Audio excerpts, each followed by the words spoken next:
Kareem. St. Louis sports fans, go deeper with STL Sports Central Insiders. Get exclusive access to Bernie, Randy, Claves, Jamal Mayers, and more. Plus, your chance to watch a Blues game in the alumni box with Jamal himself. Monthly giveaways, Bernie's columns all week, and support for local sports media. Join now at stlsportscentral.com. It's a big week of Bethune-Cookman coverage here on STL Sports Central, and we kick it off with the Mizzou postgame show for today. The Missouri Tigers knock off the Wildcats. Yeah, Wildcats, 82-60. And we are going to talk about it here on the Missouri Central postgame show. I'm Joe Roderick, joined alongside by Chris Pelikan. And I guess Bethune just drives across state and hangs out here till they play SLU later on this week. And we'll see how that goes for them. But Missouri improves to 10-2 on the season, reaching double-digit victories. And this was one game pretty much went as expected for today with a 22-point blowout.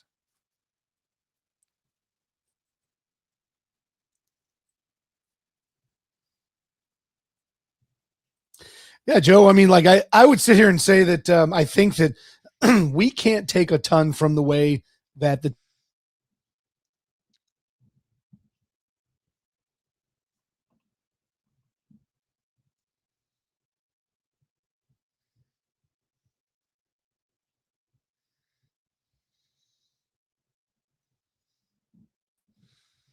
And Chris, I think I lost you there for a second. Yeah, you're back, and you were talking about the 20-point blowout, and I kind of lost you from there. Yeah, you know, and it's like I feel like we can't learn a ton from games like this. Mizzou's had far too many of them in the non-conference. You talk about Bethune-Cookman, a team who falls to I think 3-7 on the year. They'll probably fall to 3-8 when they play St. Louis U. But I mean, like, you know, this is what's becoming very evident about this Mizzou team is the fact that Dennis Gates' scheduling philosophy for the non-conference has been a real issue. You know, you are supposed to win these games by 22 points, which they did today. And the problem is that we don't learn a thing about the way this team is going to play in crunch time, which guess what? The rest of their schedule is crunch time. From now on, we don't learn a thing about that when they go and they beat up teams from the Southwestern Athletic Conference by 22 points. And I think Bethune-Cookman's probably going to be a tournament team because they'll win the SWAC. But again, there's too many Bethune-Cookmans on this schedule. There's not enough Notre Dames. And that's why as they enter the meat of their schedule, they have Illinois coming up a week from tomorrow. And then the SEC conference, which is difficult from top to bottom. I don't know if this team is any good. And you shouldn't say that almost halfway through your season that you have no clue. I think the sad part is if I have to guess, I'd say no, because this team isn't battle tested at all. And, you know, here we are in a situation where, you know what, I mean, we can say today's game was what it was, and they played fairly well. They had some good defensive possessions. They were better longer defensively than they've been in other games. So, like, let's take that positive. Mark Mitchell did exactly what he always does against teams like this. Anthony Robinson filled up the stat sheet today. Like, he had just one of these incredible games where he was, you know, registered stats in 6 different columns, that sort of thing. Jacob Cruz continuing to prove he might be one of the best 3-point shooters in the country. So the guys all did what they were supposed to do. So, yay, you know, big win. You know, hey, they covered. They were 19.5-point favorites. So they cover. They win by 22. But having said that, again, I can't imagine many Mizzou fans didn't sit there today watching that game and say, geez, like, we needed them to play a high major team. We need them to do more of this. It can't just be Minnesota and Notre Dame and KU and Illinois, and that's it in your first 16 or 14 games. You need to see more. All the better teams in the country are playing tough schedules. And if you think that it has any of the same effect that the college football setup does, where Texas is saying they're in the playoff if they don't lose to Ohio State, you know, like if you're worried about your record, understand, go look at KenPom right now.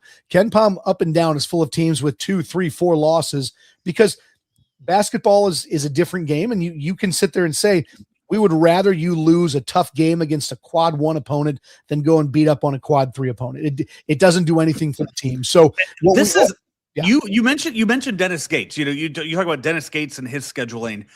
I almost look at it like, do you think that, I mean, you need to go even higher. You need to go to the athletic department, and look at that, because Missouri football is doing the same thing. You look at Missouri football schedule and you look at who they're playing year in and year out, and you go and look at who some of these other SEC teams are out there scheduling, and Kansas football is not good. Going out there and scheduling Kansas football and saying, hey, it's a Big 12 team, that doesn't seem to cut it. And when you're going out there and you're saying Minnesota, oh, hey, we played Minnesota.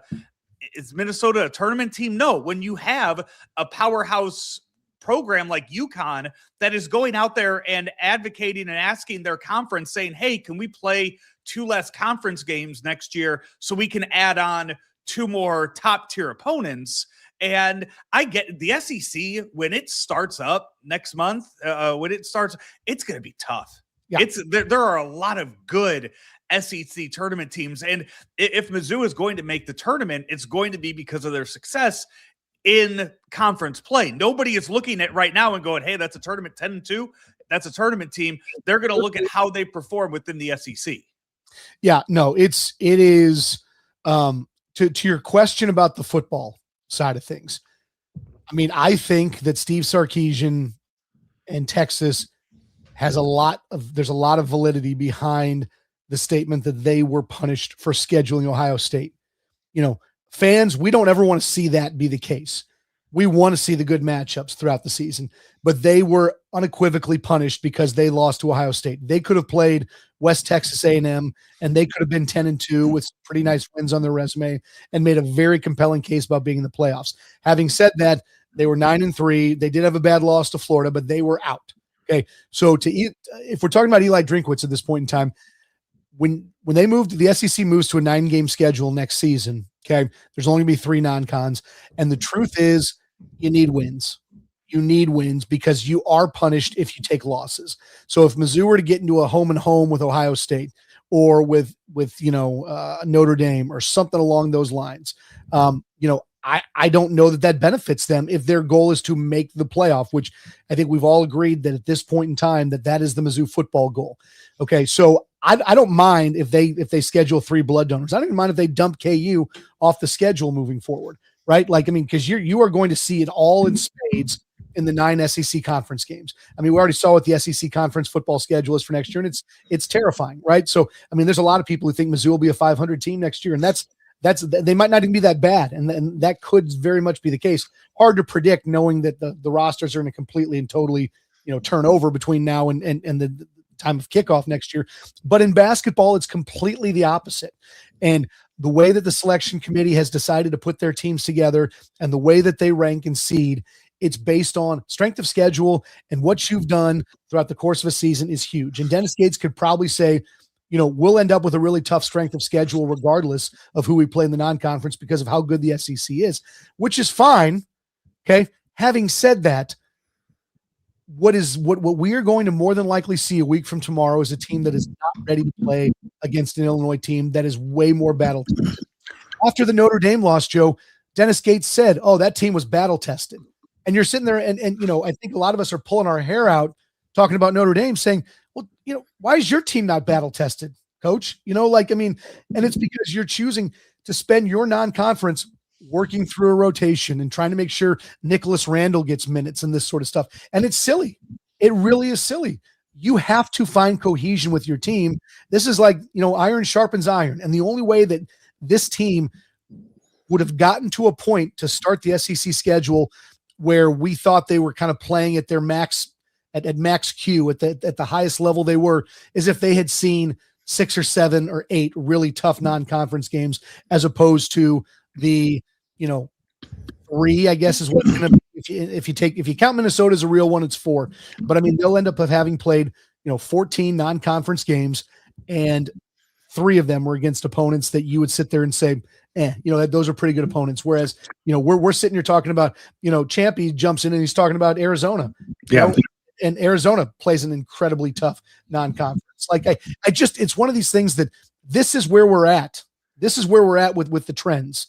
And Dennis Gates has got to get with the times on this, because it's better for his team to test them earlier to figure out what you really have. You don't know what you have when you play Bethune-Cookman.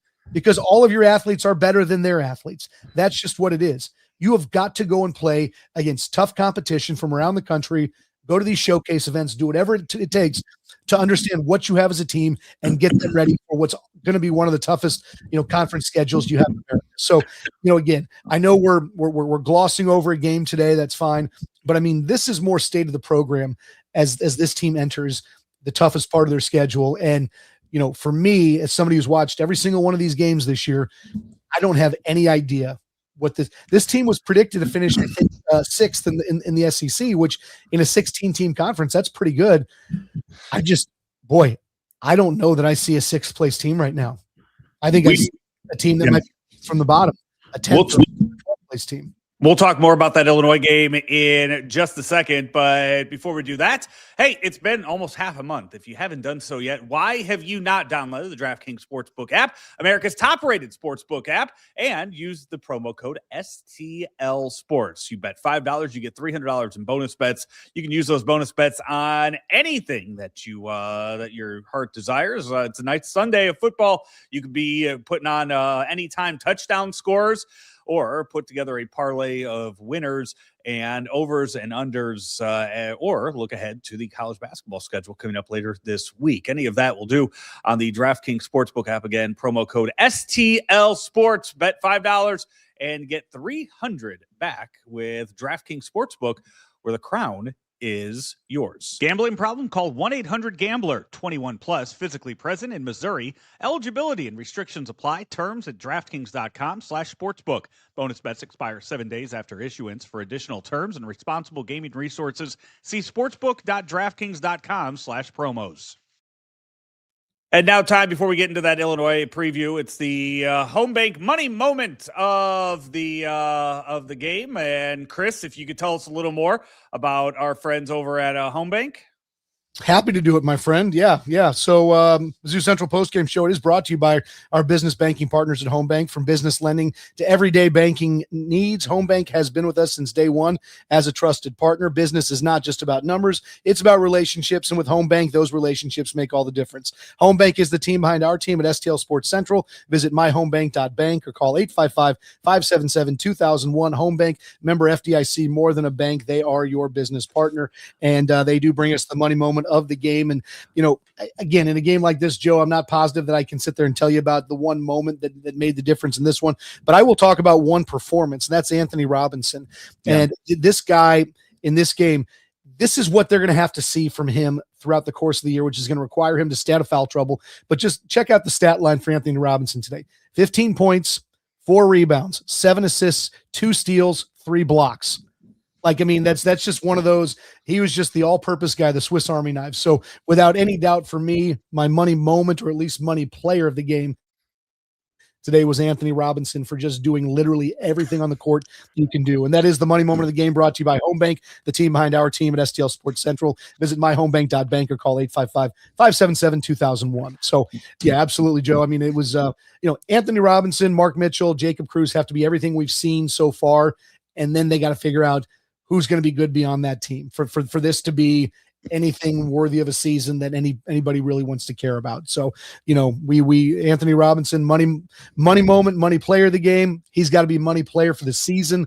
Otherwise, I'm looking at another, doubtful it's an O for an SEC play like they did a couple years back, right. But this could be a 4, 5, 6 win SEC team if they do not figure out what their groove is as a team, so to speak. Sometime between now and next Monday when they take on Illinois in St. Louis. Coming up, on Monday, both teams actually off. Illinois played yesterday. They lost to Nebraska. Mizzou played today. Neither team will play all week long. Finals week for both schools, so they we'll see both these teams on the court on Monday. Illinois comes in 8-3 into that game. Their 3 losses this year were to, at the time, number 11th ranked Alabama. They lost to UConn. That game was at Madison Square Garden. And then they also lost just yesterday to Nebraska. in their second Big Ten game of the season.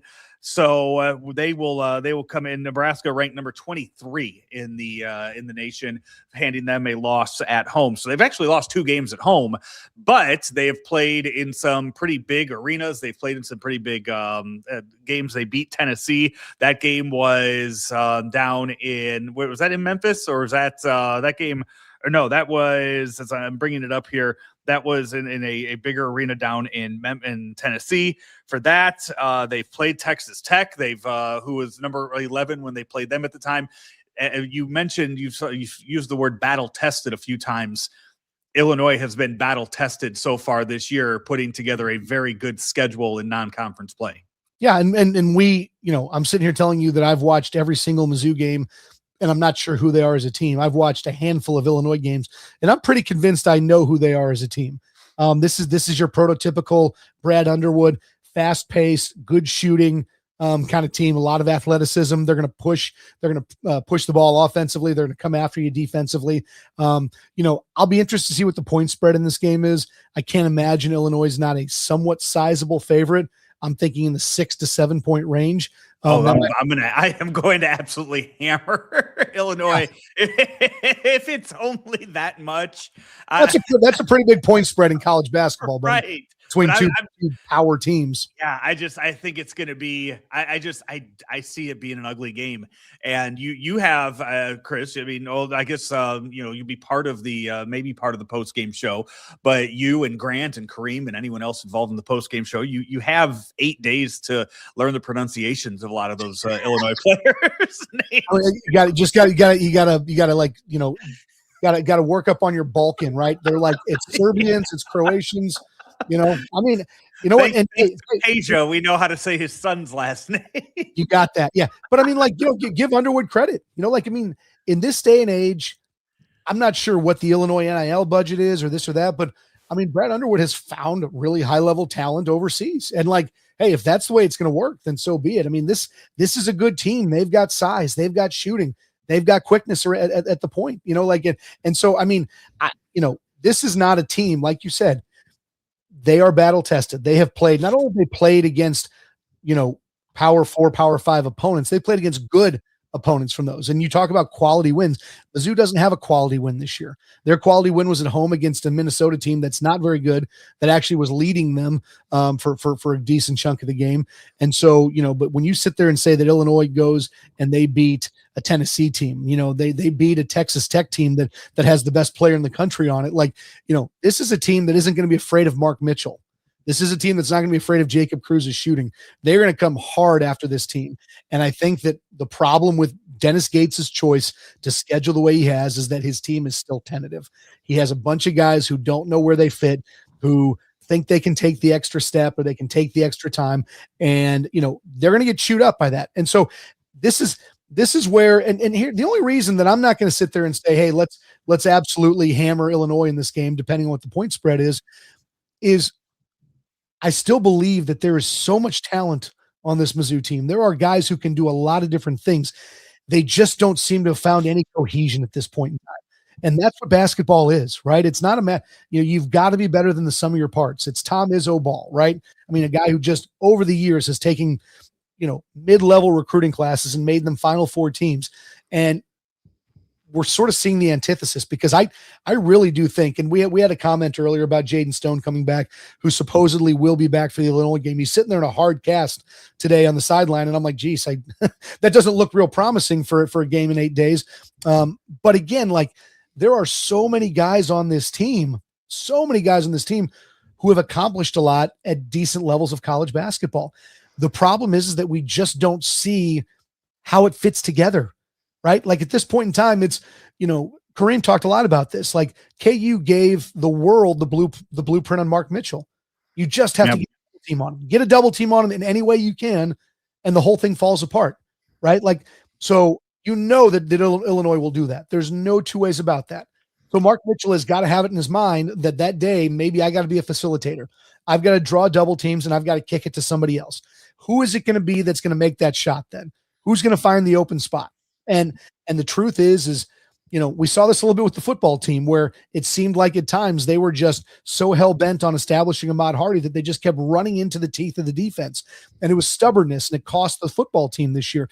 I hope Dennis Gates' team is not stubborn in the same way because, again, the book is out on them. And so if Mark Mitchell is going to be intent on driving the basketball, for the entire game, there will be. So Illinois got the size to guard Mark Mitchell, and they've got the athleticism to do it as well. So somebody else is going to have to be big in that game. Is it Anthony Robinson? Is it Jaden Stone coming back? Does Jacob Cruz need to have 30 on 7 of 9 3-point shooting that game? I mean, something like that'll have to happen. And so again, I sit here and poo-pooing this team in a pretty large scale.